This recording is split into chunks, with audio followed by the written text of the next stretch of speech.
The stars looked different out here.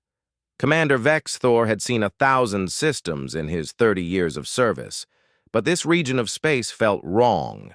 His scanning equipment showed strange readings coming from the system ahead, energy patterns that made no sense according to every database the Kalroth Empire had collected over 3 centuries of conquest. "Should we report this and move on?" asked his second officer, a young warrior named Tralvik. The Kalroth scout ship, Shadowfang, was designed for observation, not combat. They were the eyes of the Empire, always watching, always recording. Vexthor's 4 fingers drummed against his command chair. His skin changed from deep purple to a lighter shade, showing his curiosity. "No. We investigate first. The Empire rewards those who bring valuable intelligence." Unknown energy signatures could mean new technology to claim. The Shadowfang moved closer, its stealth systems active. They had mapped 47 species before their conquest. Not one had ever detected a Kalroth scout ship before it was too late. This would be no different. 3,000 light-years away from Vexthor's position, Captain Jake Morrison stood on the bridge of the Defiance. He was a tall man with short brown hair and tired eyes.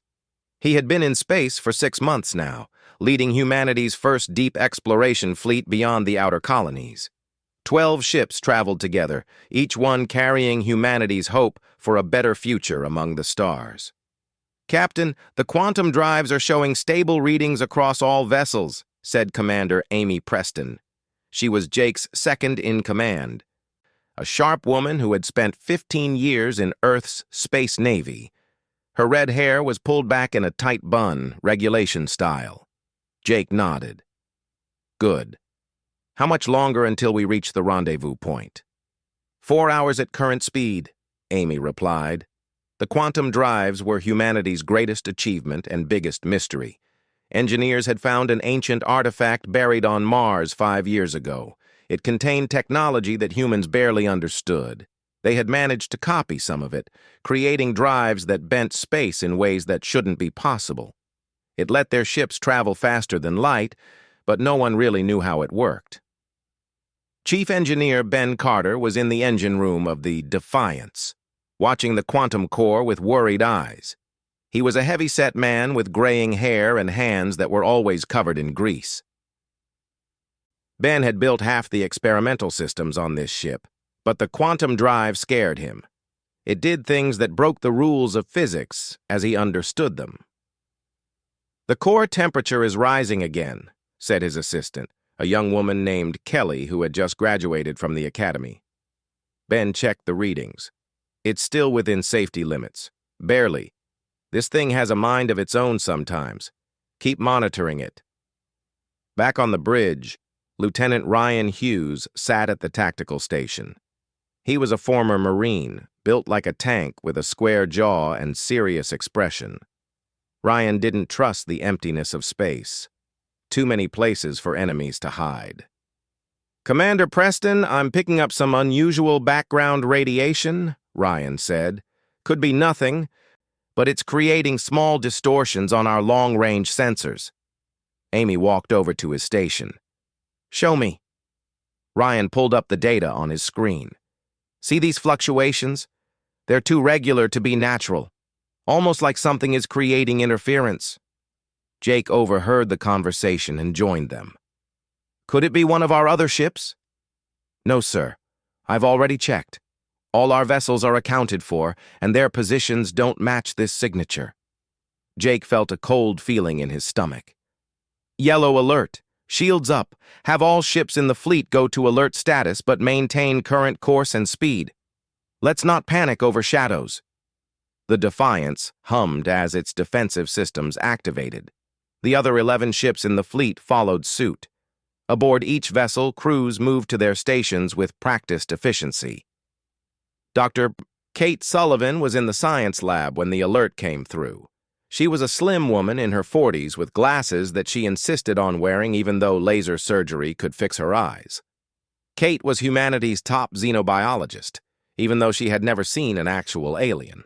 Her job was to prepare for the day when humans finally met other intelligent life.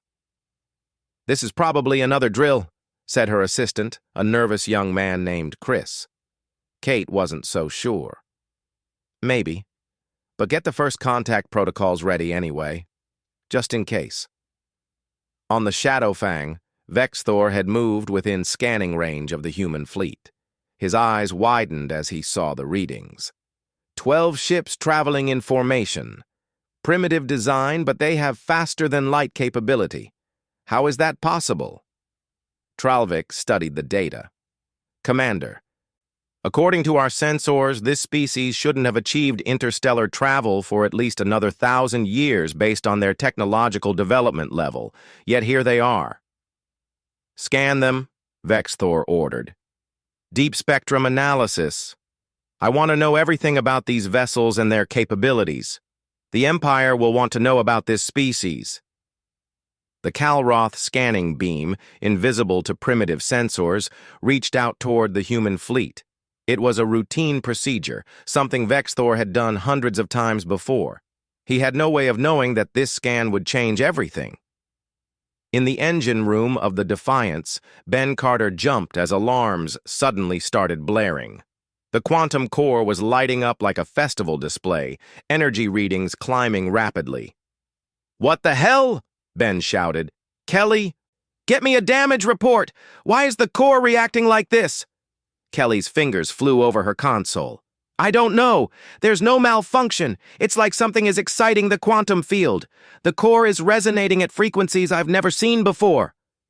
The same thing was happening on all 12 human ships. The quantum drives were responding to something, building energy at an exponential rate, and no one knew how to stop it. On the bridge, Ryan's console lit up with warnings. "Captain, I found the source of that interference. We're being scanned by something 40,000 kilometers off our port side. And sir, our quantum drives are going crazy." Jake's jaw tightened. "Battle stations. All ships. Battle stations. This is not a drill." The peaceful exploration mission had just become something else entirely. Humanity was about to make first contact, and it wasn't going to be friendly. The bridge of the Defiance had become chaos in seconds. Red alert lights flashed across every surface while warning sirens filled the air.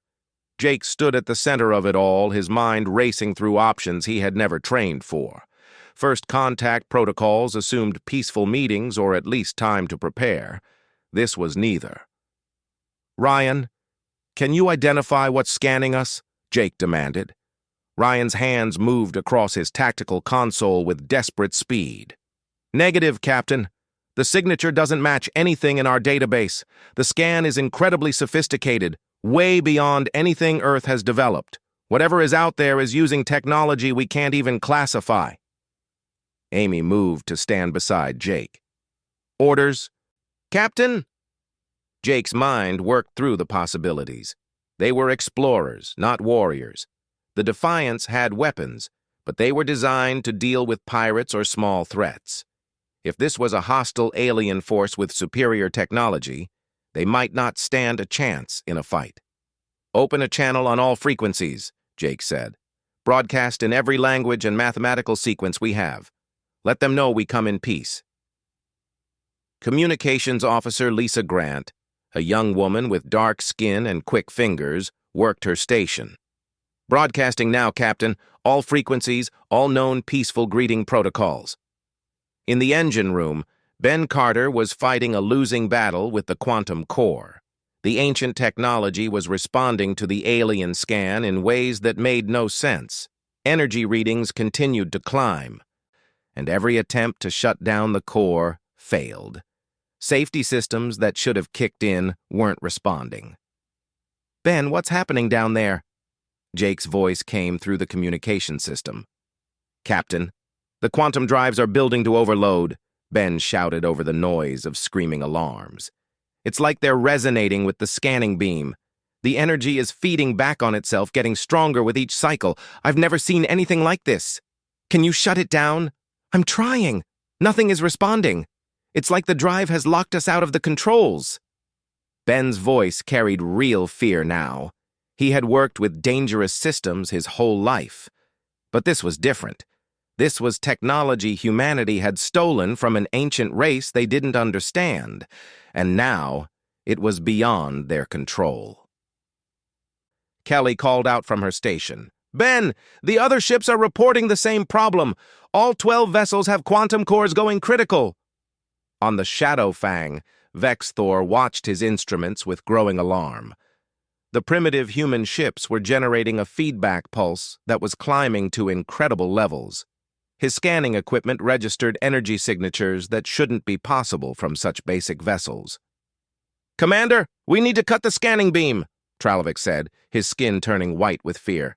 "Those ships are about to release an energy wave that will overwhelm our shields." Vex Thor tried to shut down the scan, but his controls weren't responding. The human quantum drives had somehow locked onto his scanning frequency and were using it as a carrier wave. The Kalroth technology, so advanced and sophisticated, had become a bridge for something it was never designed to handle. "I can't shut it down." Vex Thor's skin flashed red, showing his panic. "The beam is caught in a feedback loop with their drives." "How long until the wave hits us?" Vex Thor checked his calculations and felt his blood run cold. 30 seconds. Maybe less. The Kalroth scout ship had shields designed to withstand direct hits from plasma cannons and nuclear weapons. They had energy barriers that could deflect meteor strikes and survive inside the corona of a star. But those shields were built to stop physical and thermal attacks. This was something different. This was a quantum resonance wave, and their shields had no defense against it. Back on the Defiance, Jake made a decision. "All ships, emergency jump preparation. Plot any course that gets us away from here." "Captain, the quantum drives won't respond," Amy said, checking her own console. "We can't jump. We can't even steer. The cores have taken control of all ship functions." Ben's voice came through the speakers again, breathless and scared. "Captain, the core is reaching critical mass. 10 seconds until energy release. I recommend all crew brace for impact." Jake grabbed the armrests of his command chair. Around the bridge, his crew did the same. Lisa was praying quietly. Ryan had his jaw set, ready for whatever came. Amy looked at Jake with eyes that said goodbye without words. "All hands, brace for impact," Jake shouted into the ship-wide communications. "This is not a drill." Across the fleet, 12 ships full of human crew members grabbed onto whatever they could. Parents held children, engineers clutched their stations, soldiers gripped their weapons even though nothing they had could fight quantum energy. Dr. Kate Sullivan was in her lab, holding onto her desk as the ship shook. Chris was across from her, his face pale with fear. "Kate, what's happening?" "I think," Kate said slowly, "we're about to find out if those aliens are friendly or not." The quantum cores hit critical mass simultaneously across all 12 human ships. Energy that had been building and building suddenly had nowhere else to go. The drives released it all at once in a cascading wave that exploded outward in every direction. It wasn't an explosion in the traditional sense. There was no fire, no shockwave of air or debris. Instead, it was a wave of pure quantum energy, riding on the frequency of the alien scanning beam like a surfer on an ocean wave. The wave crossed 40,000 kilometers in less than 3 seconds. It washed over the Shadow Fang like a tsunami hitting a beach. The Kalroth ship's shields flickered once, trying to resist, then collapsed completely. The wave passed through the hull without leaving a mark, but everything inside began to die. Systems that had run continuously for decades shut down instantly. Life support stopped. Engines went silent. Weapons systems that could destroy planets became useless metal. Communication arrays that could send signals across galaxies became dead weight. Emergency backup systems that should have activated stayed dark and cold, but it was worse than just the ship's technology. The Kalroth species had evolved with technology integrated into their bodies. Biological implants that helped them think faster, see better, live longer. All of it was connected to their ship's systems. When the technology died, those implants went with it, sending waves of pain through every Kalroth body on the ship. Vex Thor felt like his brain was on fire. His vision went dark. His enhanced muscles stopped responding. He tried to scream, but his voice implant was dead. Around him, his crew was experiencing the same agony. One by one, they collapsed into unconsciousness, their bodies shutting down to protect themselves from the pain. The Shadow Fang went silent and dark, drifting in space like a tomb. Inside, 43 Kalroth warriors lay unconscious, their mighty scout ship reduced to a floating piece of junk. On the Defiance, the quantum cores suddenly calmed. The energy readings dropped back to normal levels. Alarms stopped blaring. The ship's systems came back under human control as if nothing had happened. Jake slowly released his grip on the command chair. "Status report. All departments, check in." One by one, his crew reported. Shields down but regenerating. Weapons offline but rebooting. Life support stable. No casualties. Across the fleet, the same reports came in. All 12 ships were damaged but functional. All crew members were alive. "Captain," Ryan said, his voice filled with disbelief. "The alien ship, it's dead in space. No power readings, no life signs, nothing." Jake looked at the view screen where the alien vessel appeared as a dark shape against the stars. "Are they destroyed?" "No, sir. The hull is intact. But every system aboard that ship appears to be completely offline. They're just drifting." Amy walked up beside Jake. "What just happened?" Ben's voice came through the speakers, tired but amazed. "I think we just accidentally created a weapon. The quantum drives responded to their scanning beam and used it to deliver an energy pulse directly into their systems. It was like we perfectly tuned a frequency to shut down their technology." Jake stared at the dead alien ship. Humanity had come to the stars as explorers and had just crippled an alien vessel without firing a single shot. The question now was, what came next? The bridge of the Defiance was quiet, except for the soft beeping of consoles. Jake stared at the view screen showing the alien ship floating dead in space. His hands were shaking slightly. Adrenaline still pumping through his system. Around him, his crew was equally stunned. They had just survived something that should have killed them all. "Amy, I want a full damage assessment from every ship in the fleet," Jake said, forcing his voice to stay calm. "Make sure everyone is accounted for." Amy nodded and began sending out orders. Her fingers moved automatically across her console, years of training taking over while her mind tried to process what had just happened. Ryan stood up from his tactical station. "Captain, request permission to take a security team and investigate that alien vessel." "Denied," Jake said immediately. "We don't know if they're dead or just disabled. We don't know their intentions. We don't know anything." "With respect, sir, that's exactly why we need to investigate," Ryan pressed. "That ship was scanning us for a reason.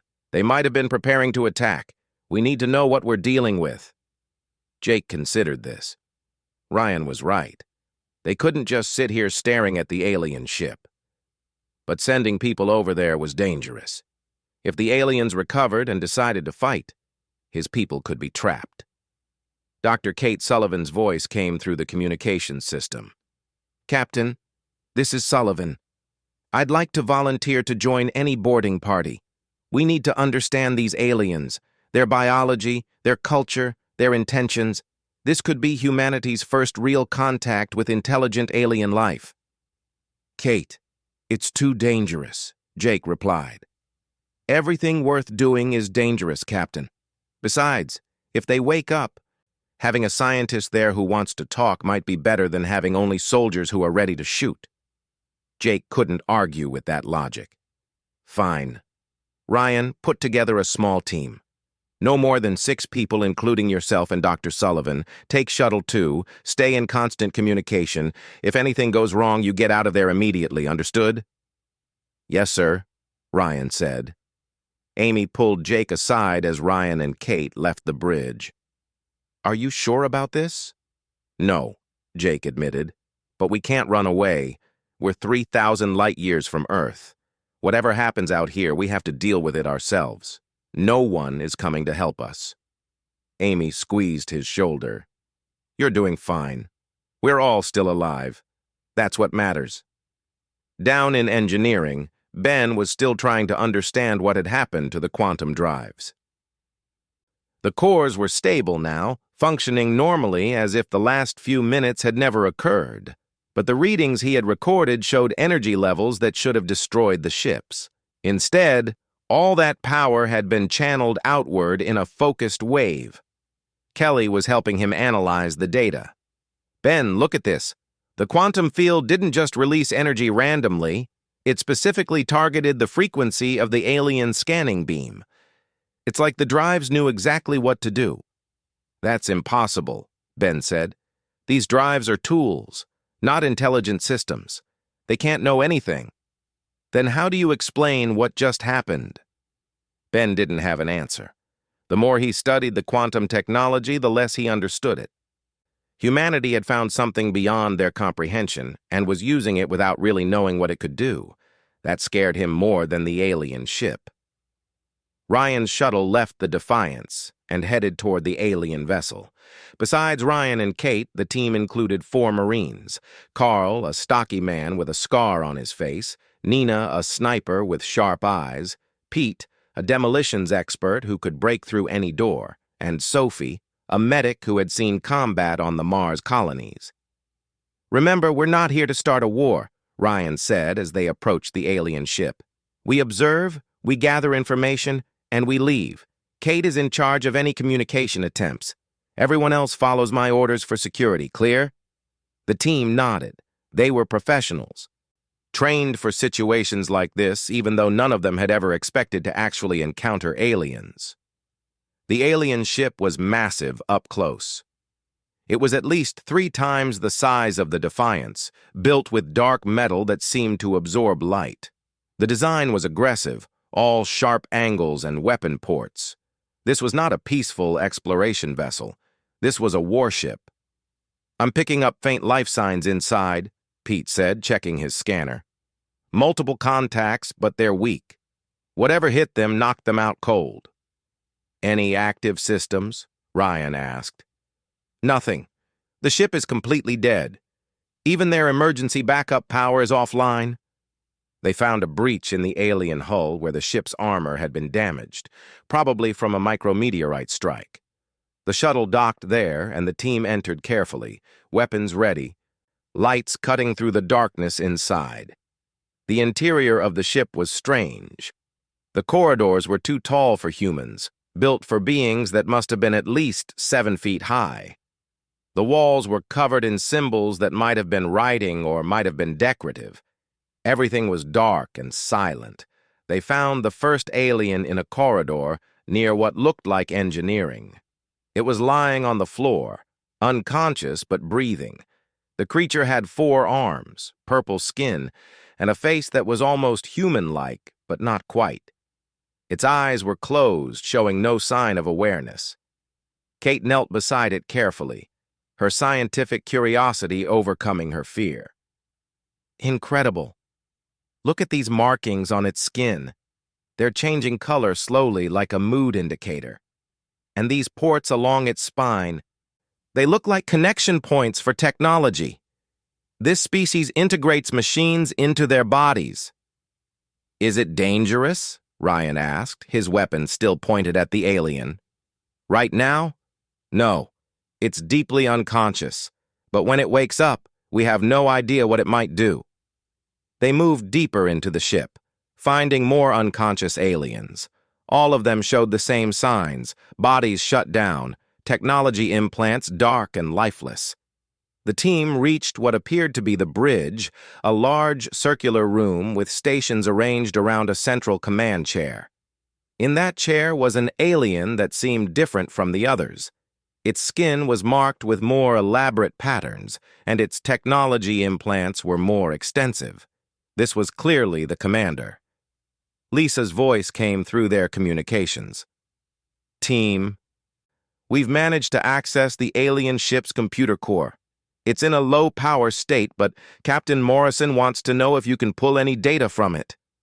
Pete moved to what looked like a main console. I can try, but I don't know how to read their systems.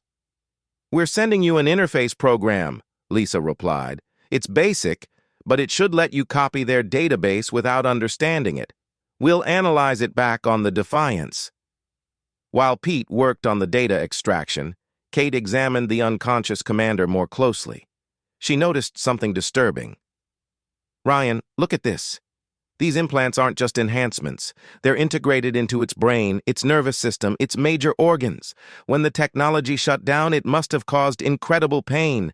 These aliens don't just use technology. They are technology.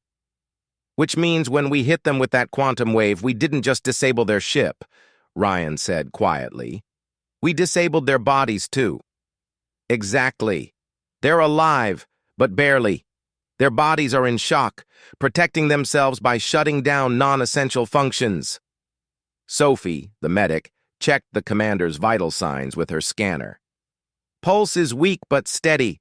Respiration is slow. They're in some kind of coma. I don't know if they'll wake up on their own or if they need their technology to function. Pete finished downloading the alien database. Got it. The whole thing. Whatever secrets they have, we now have them too.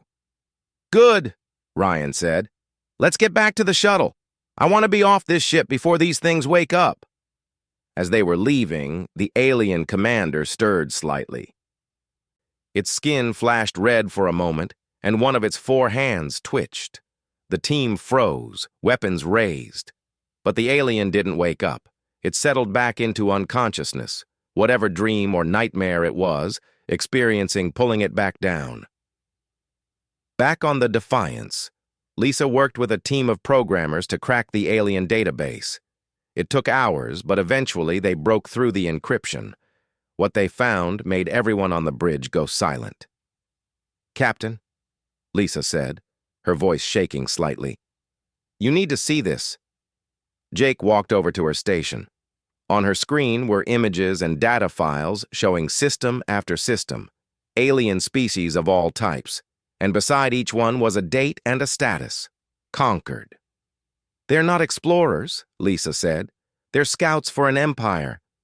An empire that has conquered 47 different species over the last 300 years.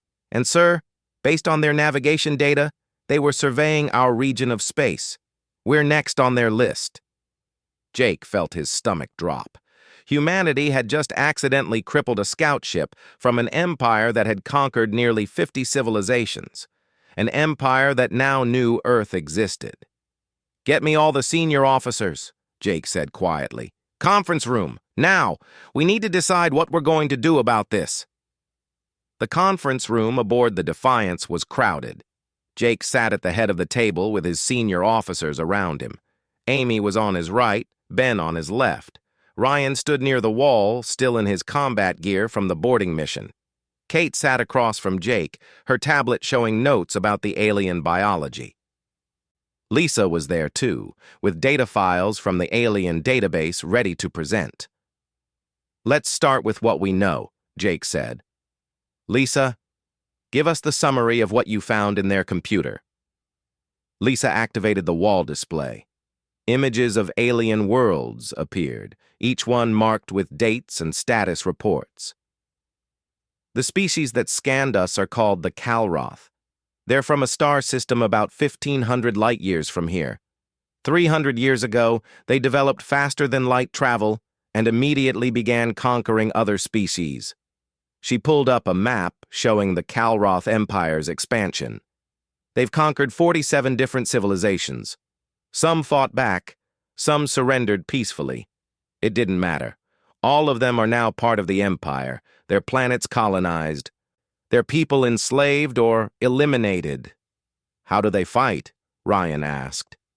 Superior technology, mostly, Lisa replied. The Calroth are at least 200 years ahead of us in almost every field. Better weapons, better ships, better defenses. They've never lost a war because they've never faced an enemy that could match their technology. Ben spoke up. Until now. We didn't match their technology. We accidentally found something that shuts it down completely.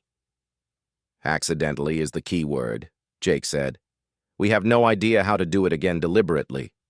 Ben, can we recreate what happened? Ben looked uncomfortable. Maybe. The quantum drives responded to the Calroth scanning frequency and generated a resonance wave tuned specifically to disrupt their technology. If I understand the process correctly, I might be able to trigger it on purpose. But it would take time to develop, and I'm not even sure it would work against different alien technology. But the Calroth don't know that, Amy pointed out. As far as they're concerned, we have a weapon that completely disabled their ship without us even trying. Imagine what they'll think we can do if we actually want to hurt them. Kate leaned forward. We need to talk about the ethical implications here. We have prisoners on that alien ship. 43 living beings who are unconscious and helpless. What are we going to do with them? What choice do we have? Ryan asked. They're scouts for an invasion force. If we let them go, they'll report back to their empire, and humanity will face a war we can't win. So your solution is to kill them? Kate's voice was sharp. Murder 43 prisoners who can't defend themselves? It's not murder, it's survival, Ryan shot back. We didn't start this. They came into our space, scanned us without permission, and based on their history, they were probably planning how best to conquer Earth. I'm not saying I like it, but we have to think about protecting our species. Jake held up his hand. Enough. Both of you make good points, but this isn't a decision we make in anger. He looked around the table. Options. Give me options that don't involve becoming killers. Amy spoke carefully.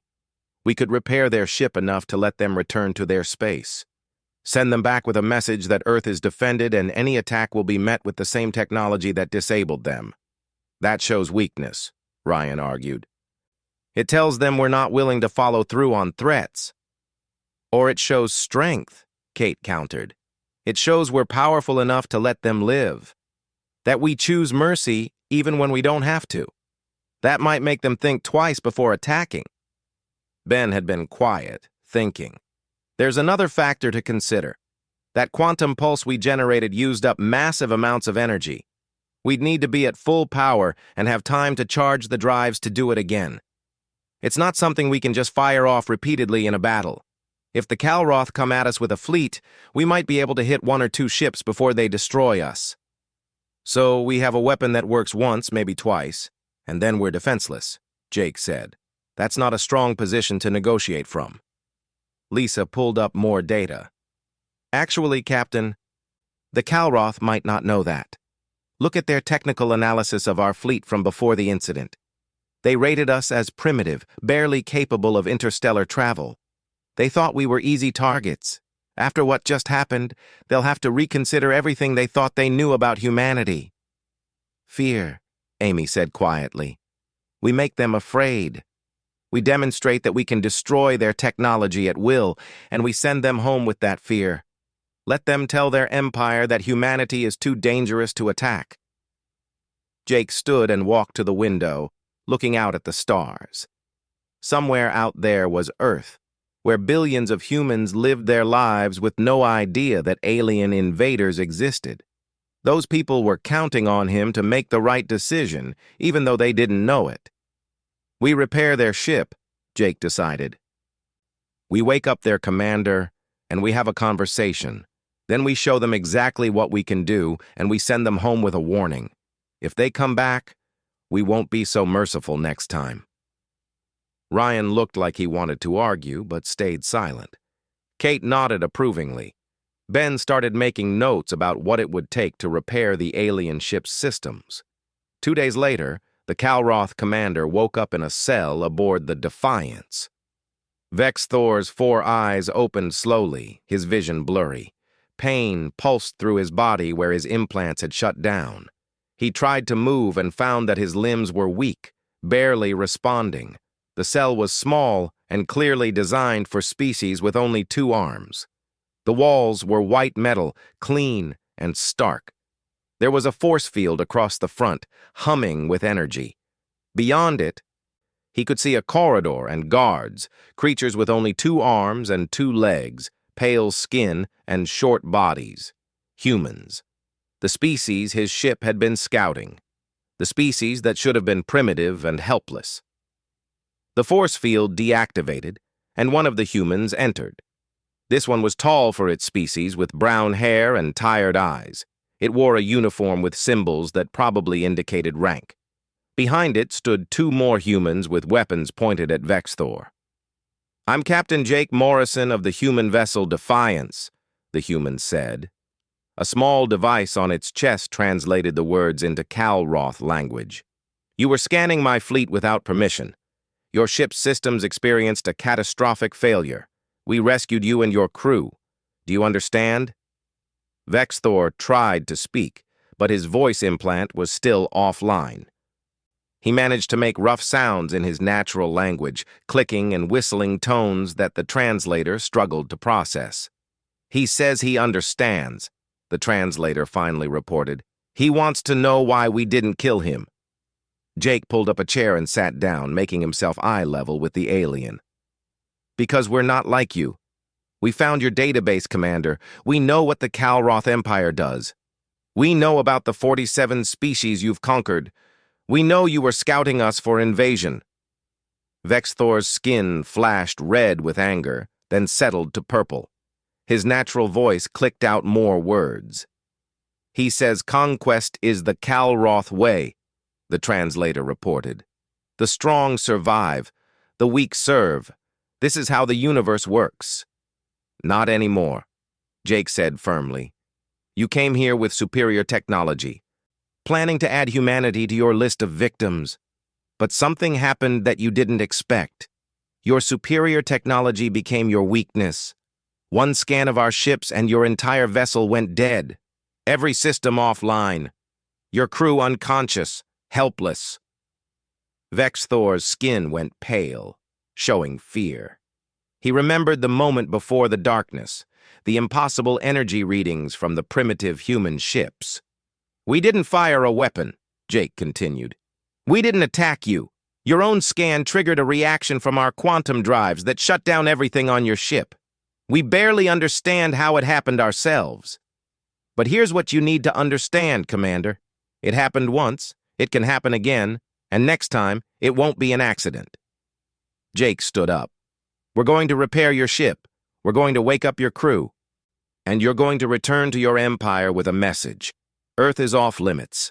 Tell your leaders that any Calroth vessel that enters human space will be sent home drifting in the dark, just like yours. Tell them humanity has no interest in your empire, but we will defend ourselves." Vexthor made more clicking sounds, urgent and rapid. "He says we're making a mistake," the translator reported. "The Empire doesn't negotiate. They will send a fleet, and we won't be able to stop them all." Jake smiled, but it wasn't a friendly expression. "Maybe not. But how many ships are you willing to lose to find out? How many vessels will your empire sacrifice when they know that each one might end up disabled and helpless? Your people integrated technology into your bodies. You can't live without it. We can.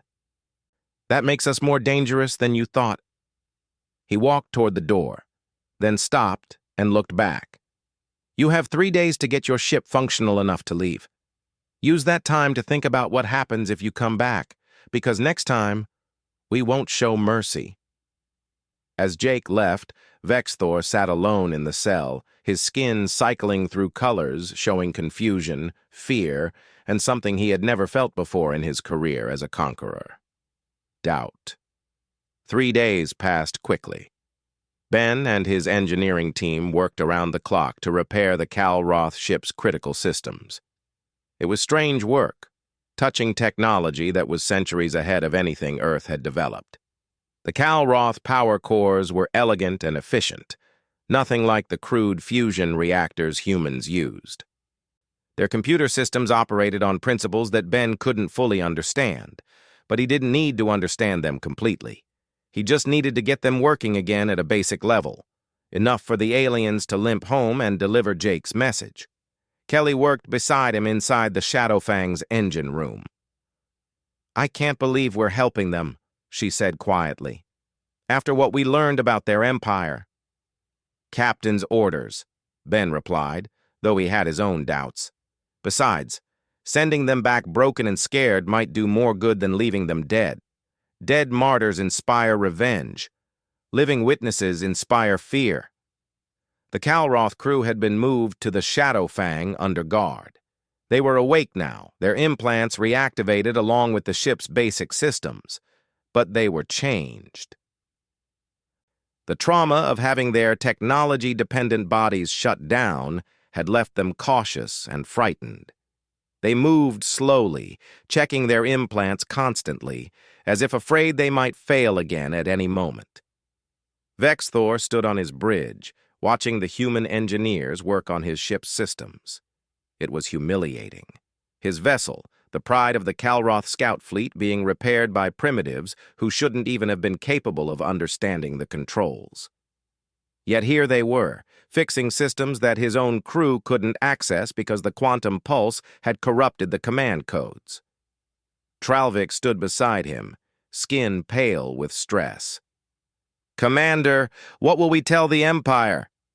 "The truth," Vexthor said, "that we encountered a species with weapons we don't understand, that their technology can disable ours with no defense, that attacking them would be costly, perhaps too costly. The Empire has never retreated from a conquest." "Then the Empire will learn a hard lesson," Vexthor replied. His skin flashed with colors, showing resignation and worry. In 300 years of expansion, the Calroth had never encountered a species that could truly threaten them. They had grown arrogant, assuming their technological superiority made them invincible. These humans had shattered that assumption in seconds. On the Defiance, Jake called together his senior staff one final time. "We're almost ready to let them go, but before we do, I want to make sure they understand exactly what they're facing if they come back. Ben, is the demonstration ready?" Ben nodded, though he looked tired. "Yes, sir. We can generate a controlled quantum pulse that will shut down the Shadowfang's systems without causing permanent damage. It'll prove we can do this deliberately, not just by accident." "How long will they be offline?" "About 10 minutes. Long enough to make the point." "Good." Jake turned to Amy. "Have our fleet take up defensive positions. If something goes wrong and they decide to fight, I want us ready." "Already done, Captain." Jake activated the communication system. "Commander Vexthor, this is Captain Morrison. We're ready to complete your repairs and send you home. But first, we need to have a final demonstration. Please ensure your crew is secured for system shutdown." On the Shadowfang, Vexthor received the message with a sinking feeling. He knew what was coming. The humans were going to show him that the first incident wasn't luck. They were going to prove they could kill his ship whenever they wanted.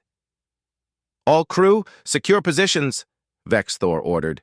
"Brace for technology failure." The Calroth crew moved quickly, their fear obvious in their rapidly changing skin colors. They had experienced the shutdown once, and the memory of that pain was still fresh. Vexthor strapped himself into his command chair and activated a direct communication link to the Defiance. The small device was a human creation, simple and crude, but it would work even when all his advanced systems failed. "We are ready, Captain Morrison." "Remember this, Commander," Jake's voice came through clearly. "This is what happens to anyone who threatens Earth." Ben initiated the quantum pulse from the Defiance engineering section. The cores of all 12 human ships synchronized, building resonance carefully and precisely. This time there was no panic, no emergency. This time it was controlled, deliberate, a weapon instead of an accident. The pulse launched, riding through space on a specific frequency designed to target Calroth technology. It hit the Shadowfang exactly as planned.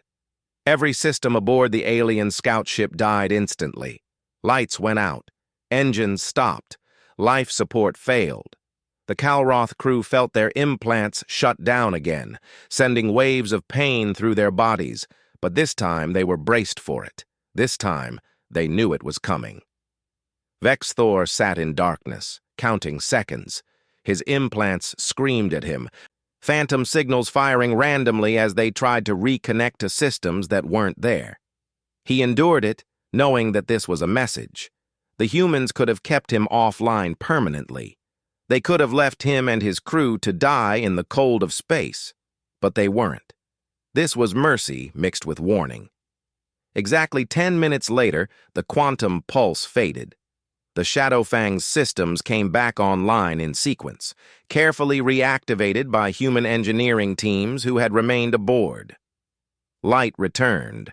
Air circulation started. The ship lived again. Vex Thor's implants reconnected, and the pain faded. He took a deep breath and opened the communication link. "Your point is made, Captain Morrison." "I hope so, Commander," Jake replied. "Because if we have to make it again, we won't be so gentle. Your ship is now capable of faster-than-light travel. We've repaired enough systems to get you home safely. Leave our space, don't come back, and tell your Empire exactly what you experienced here."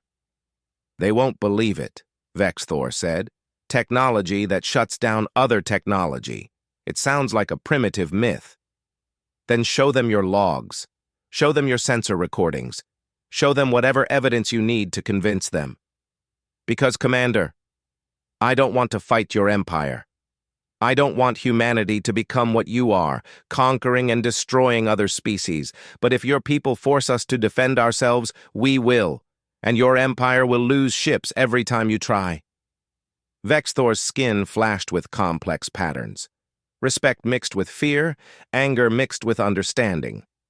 "You are not what we expected, Captain. Perhaps that is good. Perhaps that will save both our species from a war neither of us wants." "I hope you're right," Jake said. "Safe journey, Commander. May we never meet again." The communication link closed. Within the hour, the Shadowfang fired its engines and began accelerating away from the human fleet. Vex Thor stood on his bridge, watching the human ships shrink in his displays.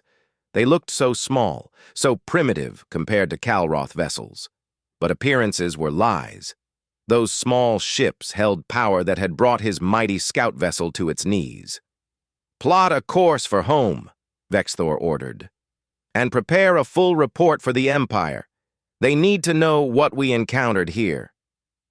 As the Shadowfang jumped to faster-than-light speed and disappeared, Tralvik spoke quietly. "Do you think they'll listen? Do you think the Empire will leave the humans alone?" Vex Thor didn't answer immediately. He thought about the 47 species the Calroth had conquered. All of them had been weaker, easier targets.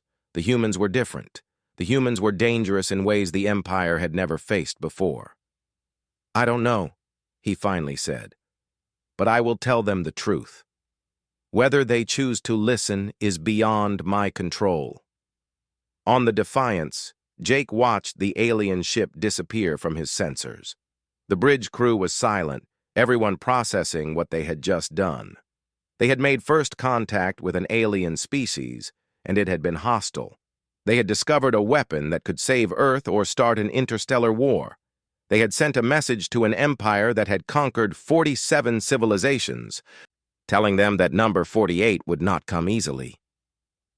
"Captain," Amy said softly, "what do we do now?" Jake turned away from the view screen and looked at his crew. Young faces, tired faces, scared faces. They had signed up for exploration and had ended up as Earth's first line of defense against an alien empire they hadn't even known existed. "Now we go home," Jake said. "We report everything to Earth Command. We give them every piece of data we gathered about the Calroth Empire. And we help Ben figure out how to make the quantum pulse weapon reliable, because there's a good chance we're going to need it." "Do you think they'll come back?" Ryan asked. "Eventually, yes," Jake admitted. "Empires don't give up easily, but we bought Earth time. Time to prepare. Time to build defenses." Time to figure out what we're really dealing with out here in the galaxy. Kate spoke up from her station. We learned something important today. We're not alone in the universe. We're not the strongest species. But we don't have to be. We just have to be dangerous enough that attacking us isn't worth the cost. Jake nodded. Exactly. We can't out-technology the Calroth, but we found something they can't defend against. Maybe that's enough. He activated the ship-wide communication system. Attention all hands, this is Captain Morrison. Today we made history. We encountered an alien species. We survived that encounter, and we sent a message to the galaxy that humanity will not be easily conquered. What we learned today will help protect Earth for years to come. But our mission isn't over. We still have systems to explore, knowledge to gather, and a long journey home ahead of us. I'm proud of every one of you. Morrison out. As the Defiance and its fleet turned toward home, Ben was already in the engineering lab, analyzing the quantum pulse data. Kelly worked beside him, along with engineers from other ships who had been brought over to help. If we can refine this, Ben said, studying the energy patterns, we can turn it into a real defense system.